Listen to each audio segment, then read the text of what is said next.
வேடச்சந்தூர் தொகுதியில் திமுக வேட்பாளர் சுவாமிநாதன் பணப்பட்டுவாடாவின் போது ஏற்பட்ட சர்ச்சை. பாஜக இளைஞர் வெளியிட்ட காணொளியால் அதிர்ச்சியில் திமுகவினர்.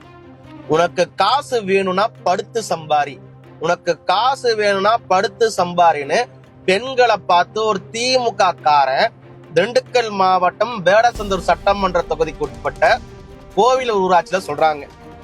இன்னைக்கு ஏப்ரல் 22 புதன்கிழமை, நாளைக்கு எலெக்ஷனு.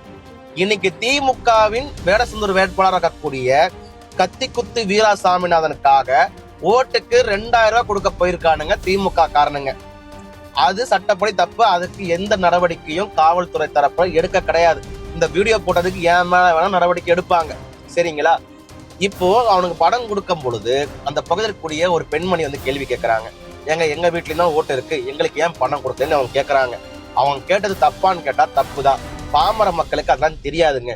அவங்களாம் ஓட்டுக்கு காசு வாங்கி பழகிட்டாங்க. அப்படி பழக்கி வச்சிருக்குது இந்த திமுக. அவங்க தெரியாதனமா கேட்டாங்க.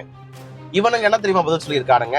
உங்க வீட்டுல இருக்கக்கூடிய பசங்க, உங்க சொந்தக்கார பசங்கள்லாம் டாக்டர் பரமசிவத்துக்கு, அதாவது அண்ணா திமுகவுடைய வேட்பாளர் கூடிய டாக்டர் பரமசிவத்துக்கு வேலை செய்யறாங்க. நாங்க பரமசிவத்துக்காக ரெட்டலையில தான் ஓட்டு போடுவோம்னு உங்க வீட்டு பசங்களா சொல்றாங்க. அதனால நான் காசு தர முடியாதுன்னு சொல்றான். காசு தர முடியாதுன்னு வாயில போட்டு சொல்ல கிடையாது, காசு தர முடியாதுடின்னு சொல்லி சொல்றான். ஓகேங்களா? காசு தர முடியாதுன்னு சொல்லி சொல்றான் அந்த திமுக காரன். அப்பவும் அந்த பெண்மணி என்ன கேக்குறாங்க, எங்க வீட்டுல பசங்க வேணா யாருக்குன்னா ஓட்டு போட்டு போறாங்க, நாங்க உங்களுக்கு ஓட்டு போடுவோம்ல, எங்களுக்கு காசு கொடுக்கலாம்ல அப்படின்னு கேட்டதுக்கு இந்த திமுக கூடிய புறம்போக்கு பையன் என்ன தெரியுமா சொல்லியிருக்கான்? உனக்கு காசு வேணும்னா போய் படுத்து சம்பாரின்னு இருக்கான். எப்படி உனக்கு காசு வேணா போய் படுத்து சம்பாரின்னு இருக்கான். இந்த வார்த்தைய திமுக காரன் வீட்டுல போய் சொல்லு. உனக்கு யாரு பணம் கொடுத்து விட்டான்னு அங்க போய் சொல்ல முடியுமா? சொல்ல முடியாதுல்ல. அப்ப ஏழை வீட்டு பொம்பளைங்கன்னா மட்டும் உனக்கு இலக்காரமா? நான் கேட்கற கேள்வி புரியுதா? ஏழை வீட்டு பொம்பளைங்கன்னா மட்டும் இலக்காரமா? நீயே ஊரை அடிச்ச காசுலதான் வந்துட்டு ஓட்டுக்கு பணம் கொடுக்குற. பணம் கொடுக்குற வேலைதான் உன்னோட. நீ கொடுக்காம போ.